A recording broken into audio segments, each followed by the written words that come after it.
Penahanan terhadap tersangka inisial BN dilakukan awal Desember 2025 di kantor Kejaksaan Negeri Buru.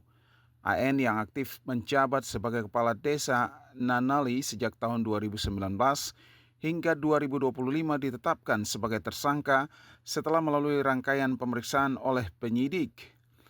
Kasih Intel Kejari Buru Tegar Pangestu Putra Sudadi menjelaskan perkara ini berkaitan dengan proyek pengadaan tempat penangkaran kepiting tahun 2020 di Desa Nanali. Menurutnya dari hasil penyidikan ditemukan dugaan penyimpangan yang menyebabkan kerugian mencapai 517 juta lebih yang bersumber dari dana desa.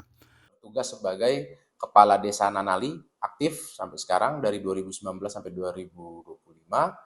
Dan perkara yang kita angkat ini adalah terkait pengadaan crab balking atau tempat penangkaran kepiting di tahun 2020 di Desa Nanali, yang mana sumber anggarannya itu dari dana desa, dan kerugian yang ditimbulkan itu sebesar 517.600.000 rupiah.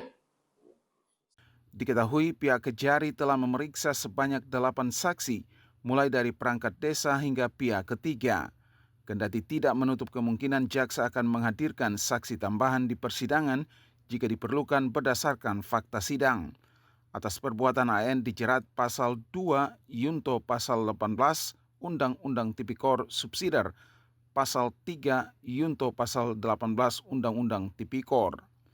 Dengan ancaman hukuman 4 tahun hingga maksimal seumur hidup tergantung pembuktian di persidangan. Dari Namlea, kontributor TVRI Eren Stasi Jawa melaporkan.